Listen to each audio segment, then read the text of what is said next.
இது மகிமை நேரம். ஆண்டவராகிய இயேசு கிறிஸ்துவின் ஈடு இணையற்ற நாமத்தில் மகிமை டிவி நேயர்களை அன்புடன் வாழ்த்தி வரவேற்கிறேன். இந்த நாட்களில் மறவாதே அப்படின்னு சொல்லி நம்ம தியானித்து வருகிறோம். ஒவ்வொரு நாளும் ஆண்டவர் செய்த நன்மைகளை மறக்கக்கூடாது. அவர் நமக்கு பாராட்டின ரட்சிப்பை, அவர் நமக்கு கொடுத்த எல்லா காரியங்களையும் நம்ம மறக்கக்கூடாது அப்படின்னு சொல்லி நம்ம தியானித்தோம். இந்த நாளில் நம்ம தியானிக்க போகிறோம், தேவனுடைய அழைப்பை மறவாதே அப்படின்னு சொல்லி நம்ம தியானிக்க போகிறோம். 2 தீமோத்தேயு 1:9 இப்படி சொல்லுகிறது, அவர் நம்முடைய கிரியைகளின்படி நம்மை ரட்சிக்காமல் தம்முடைய தீர்மானத்தின்படியும் ஆதி காலம் முதல் கிறிஸ்து இயேசுவுக்குள் நமக்கு அருளப்பட்ட கிருபையின்படியும் நம்மை ரட்சித்து பரிசுத்த அழைப்பினாலே அழைத்தார். பரிசுத்த அழைப்பினாலே நம்மை அழைத்திருக்கிறார். அவர் நம்மை அழைத்திருக்கிறார். அந்த அழைப்பை மறந்து போகக்கூடாது. அன்பானவர்களே, நமக்கு இந்த உலகத்துல இருந்து அநேக அழைப்புகள் வரலாம். வேலைக்காக, நம்முடைய குடும்பத்துல சில காரியங்களுக்காக, சில நன்மையான காரியங்களை நம்ம எதிர்பார்த்துட்டு இருக்கும்போது நமக்கு நிறைய அழைப்புகள், நம்முடைய நண்பர்களிடத்துல இருந்து ஏதாவது ஒரு அழைப்பு நமக்கு வந்து அப்படின்னா நம்ம அதை உடனே சரி இவங்க நம்மளை கூப்பிட்டுட்டாங்க, நம்ம இதை செய்யணும் அப்படின்னு சொல்லி நம்ம மிகவும் முயற்சி செய்து அந்த காரியங்களை நிறைவேற்ற பிரயாசப்படுகிறோம். ஆனா இந்த உலகத்துல இருக்கிற எல்லா அழைப்பை காட்டிலும் மிகப்பெரிய மேலான அழைப்பு தேவனுடைய அழைப்பு. அநேக நேரங்கள்ல அழைப்பு அப்படின்னு சொல்லும்போது ஊழியத்திற்கான அழைப்பு அப்படின்னு சொல்லி நம்ம அதை புரிந்து கொள்கிறோம். ஊழியத்துக்குரிய அழைப்பு உண்டு, ஆனா பரிசுத்தமான வாழ்வு வாழ்வதற்கும் ஆண்டவர் அழைப்பாரு. பரிசுத்தமான வாழ்வு வாழ்ந்து பரலோகத்துக்குரியவர்களாக நம்ம வாழணும் அப்படின்பதற்காகவும் ஆண்டவர் நம்மை அழைப்பார். சில நேரங்கள்ல ஆண்டவர் நம்மை அழைத்த அழைப்பை மறந்து விடுகிறவர்களாக நம்ம காணப்படுகிறோம். நமக்கு வருகிற சில போராட்டமான சூழ்நிலைகளை, சில பேர் ஊழியத்துக்கு ஒப்பு கொடுத்திருப்பாங்க, ஆண்டவர் என்னை அழைத்தார் அப்படின்னு சொல்லி, ஆனா சூழ்நிலை நிமித்தமாக அதை மறந்து போனவர்களாக நம்ம காணப்படுவார்கள். ஆனா ஆண்டவர் நம்ம அப்படி இருக்கக்கூடாது, நம்ம அழைப்பை மறக்கக்கூடாது, அவருக்காக வைராக்கியமாய் வாழணும் அப்படின்னு சொல்லி வாழ்வதே ஒரு சிறந்த சாட்சி. நம்முடைய வாழ்க்கை ஆண்டவருக்காக பரிசுத்தமா வாழும்போது அதை பார்த்து நிறைய பேர் என்ன செய்வாங்க, ரட்சிக்கப்படுவாங்க. நம்முடைய அழைப்பை நம்ம மறந்து போகக்கூடாது அப்படின்னு ஆண்டவர் நினைவுபடுத்துகிறாரு. இந்த சாமுவேல் சவுலை என்ன செய்யறாரு, ராஜாவாக ஏற்படுத்துகிறாரு. இந்த சவுல் தன்னுடைய அழைப்பை மறந்து போகிறான் அப்படின்னு சொல்லி நம்ம பார்க்கலாம். முதலாவது, ஆண்டவரால் தேர்ந்தெடுக்கப்பட்ட இந்த ராஜா ஜனத்தை ஆளுவதற்காக அவனுக்கு அழைப்பு கொடுக்கப்படுகிறது. அந்த ஜனங்களை அவன் ஆளுகிற முதலாவது ராஜாவாய் அபிஷேகம் பண்ணப்படுகிறான். அவன் ஆண்டவருடைய காரியங்களில ஈடுபடுகிறவனாய் காணப்பட்டாலும் பின்னாட்களில அவனுக்கு சில வெற்றிகள் கிடைத்த உடனே அவன் தன்னையே பெரிதாக கொண்டு நினைத்து கொண்டு என்ன செய்யறான் அப்படின்னு சொன்னா, ஆண்டவருடைய கட்டளைகளையே மீறினவனாய் காணப்பட்டான். அவனுடைய அழைப்பை அவன் என்ன செய்தான், மறந்து போனான். அவன் ராஜா, அவனை ஜனங்கள் ஆளுகிறதற்காக மாத்திரமே அவன் அழைக்கப்பட்டான் அப்படின்றதை மறந்து அவன் என்ன செய்யறான், வழி செலுத்துகிறவனாய் காணப்படுகிறான். அப்போ நமக்கு கொடுக்கப்பட்ட அழைப்புல நம்ம நிலைத்திருக்கிறோம், அந்த அழைப்பை மறந்து போக கூடாது அப்படின்னு சொல்லி ஆண்டவர் நமக்கு நினைவுபடுத்துகிறார். இந்த காரியத்தை அவன் செய்ததுனால என்ன ஆச்சு அப்படின்னா, உடைய ராஜ்யபாரம் பறிக்கப்பட்டது. அவன் என்ன செஞ்சான், முடிவில் அவனுக்கு ராஜ்யபாரம் இல்லாததாய் அவன் காணப்பட்டான். தேவனுடைய ஆவி அவனை விட்டு விலகி பொல்லாத ஆவி அவனுக்குள்ள வந்தது அப்படின்னு சொல்லி நம்ம பார்க்கிறோம். எவ்வளவு பயங்கரமான சூழ்நிலை, எவ்வளவு பரிதாபமான சூழ்நிலை, அவனுடைய முடிவு மோசமானதாய் காணப்பட்டது. நம்முடைய வாழ்க்கையில ஆண்டவர் நம்மை அழைத்திருக்கிறார். என்னென்ன காரியங்களுக்காக நம்ம அழைத்திருக்கிறார், என்னென்ன நோக்கத்திற்காக நம்ம அழைத்திருக்கிறார், ஒரு இடத்துல வேலைக்கு வைத்திருக்கிறார் அப்படின்னா அந்த இடத்துல ஆண்டவருடைய நாமத்தை மகிமைப்படுத்துகிறதாக நம்ம காணப்படணும். ஆண்டவருடைய ஊழியத்தை செய்கிறதா இருந்தால் அந்த ஊழியத்தை உண்மை உத்தமாய் செய்யணும் அப்படின்னு சொல்லி ஆண்டவர் எதிர்பார்க்கிறாரு.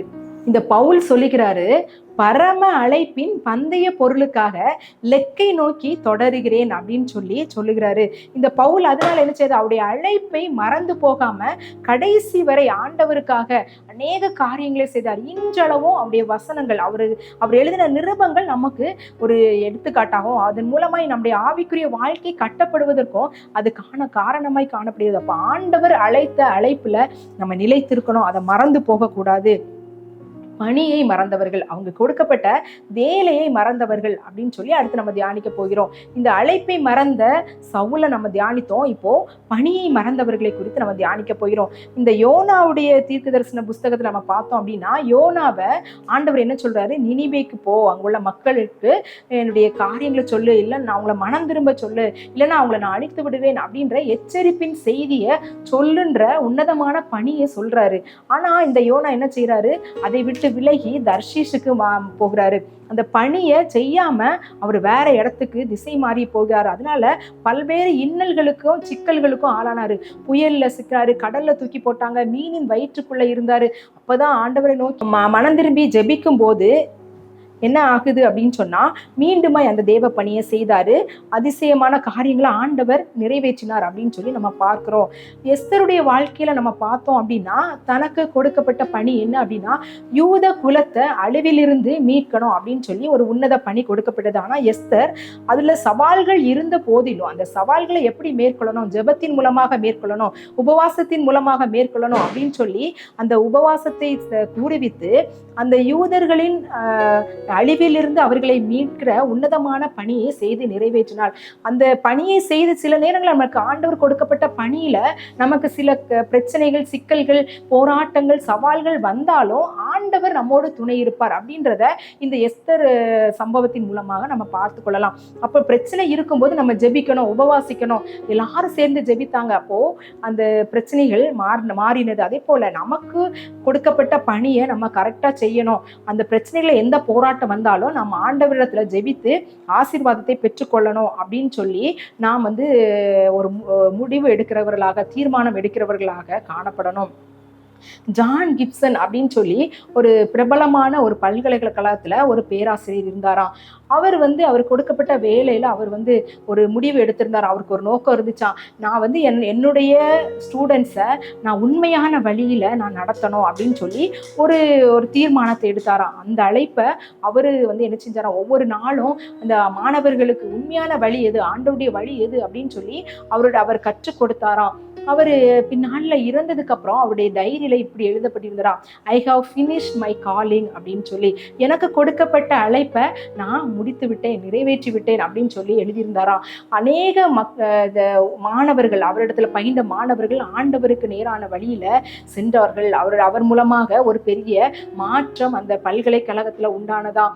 நம்மில் காணப்படுகிற சில காரியங்கள், ஆண்டவர் நமக்கு வைத்த காரியங்களை நாம் எப்படி செயலாற்றுகிறோம், நம்முடைய அழைப்புல நம்ம எப்படி இருக்கிறோம், ஆண்டவர் கொடுத்த குடும்பத்தை நம்ம செவ்வையாய் நடத்துகிறோமா, ஆண்டவருக்கு நேராக அதை வழி நடத்துகிறோமா, நம்முடைய பிள்ளைகளை, நம்முடைய பெற்றோரை நம்ம எப்படி ஆண்டவருக்கு நேரான காரியங்களை கொண்டு செல்கிறவர்களாக இருக்கிறோம், நமக்கு கொடுக்கப்பட்ட பணியில ஆண்டுடைய நாமத்தை நம்ம எப்படி மகிமைப்படுத்துகிறோம், ஆண்டவருக்கான காரியங்களை எப்படி செய்கிறோம்.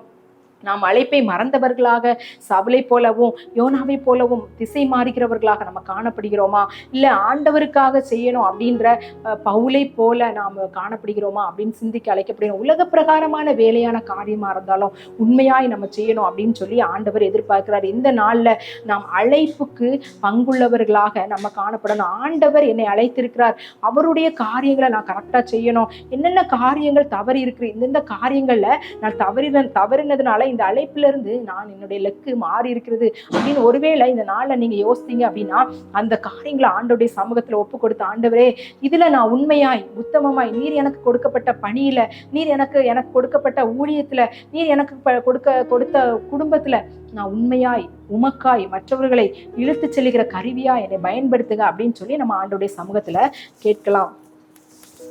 எங்களை அதிகமாய் நேசிக்கிறீங்களா அன்பின் கர்த்தாவே, இந்த நாளுக்காக கூட உமக்கு நன்றி செலுத்துகிறோம். இந்த நாள்ல ஆண்டவரே நாங்கள் உங்களுடைய அழைப்பை மறந்து போகக்கூடாது அப்படின்னு சொல்லி நாங்கள் தியானித்தோம். அநேக நேரங்களில இந்த உலக காரியங்களின் நிமித்தமாக, உலக கவலைகளின் நிமித்தமாக ஆண்டவரே நாங்கள் உம்முடைய ஊழியத்தை செய்தாலும், உம்முடைய காரியங்களில் ஈடுபட்டாலும் அநேக நேரங்கள் அதை மறந்தவர்களாக, என்ன நோக்கத்திற்காக நீங்க எங்களை அழைத்தீங்க அப்படின்னு சொல்லி அந்த அழைப்பை மறந்தவர்களாக எங்களுடைய சூழ்நிலைகள் எங்களை கொண்டு சென்றால் ஆண்டவரே எங்களை ஒரு விசை தயவாய் மன்னித்து உடைய கிருபையினாலும் உடைய இரக்கத்தினாலும் அந்த அழைப்பை நாங்கள் புதுப்பித்து கொண்டு நீர் எங்களுக்கு கொடுத்த அழைப்பின் நோக்கத்தை முடிவு பரியந்தம் நிறைவேற்ற எங்களுக்கு கிருபை தாங்க.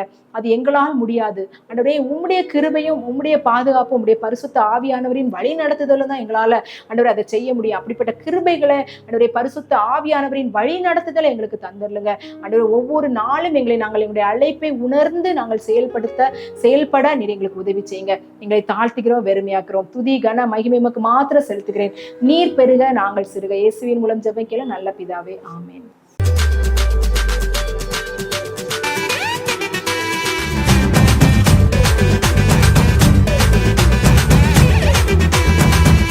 மகிமை